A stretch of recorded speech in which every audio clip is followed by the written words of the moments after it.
Welcome to YOUCANIC. In this video I'm going to show you how to use the YOUCANIC scanner to program the new battery on Audi. So once you replace the battery on these newer Audis, then you have to program it. So on the older cars it wasn't necessary. On these newer ones it is, because then the car knows how to properly charge it.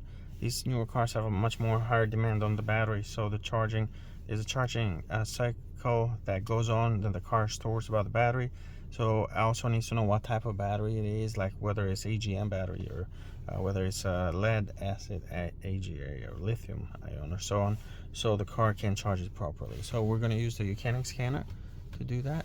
What you want to do is you want to go to maintenance, and then you go to BRT, and then select Audi over here, and then select Smart VIN.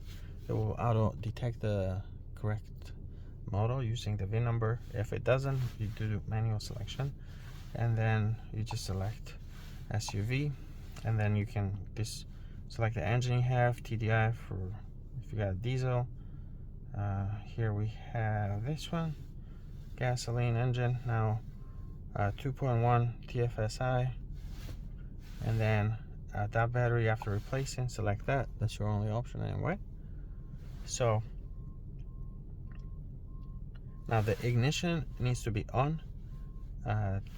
You don't have to have the engine running, but you need to have the dash lights all on.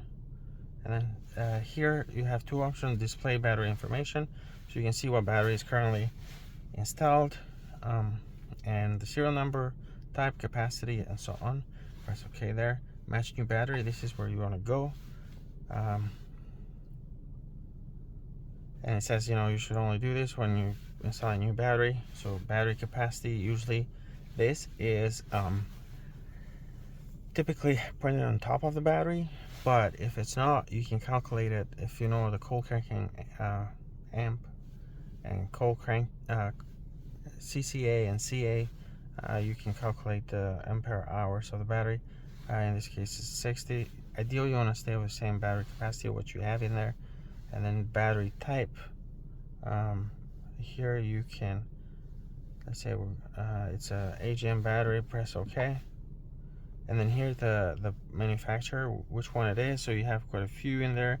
If you're not sure, just go to 9, and if it's none of these, just go with unknown.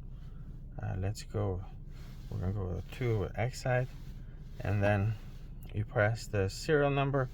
Serial number is more really for your record, so you have a couple of samples there if you're not sure what serial number to put, but ideally you want to put whatever serial number is on top of the battery. So you at a later date, or somebody else want to check, or is this the correct battery, is this what car is programmed to, they can go under view information and check the serial number.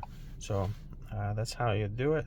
So the car now knows, it says adaptation was successful, knows what type of battery it is, what capacity, it charges correctly, and you or somebody else who buys the car down the road will know if the battery that's on the car is a battery that was programmed, or if it's a battery that somebody just threw in there and never programmed it, because these cars are very sensitive to voltage drops and so on.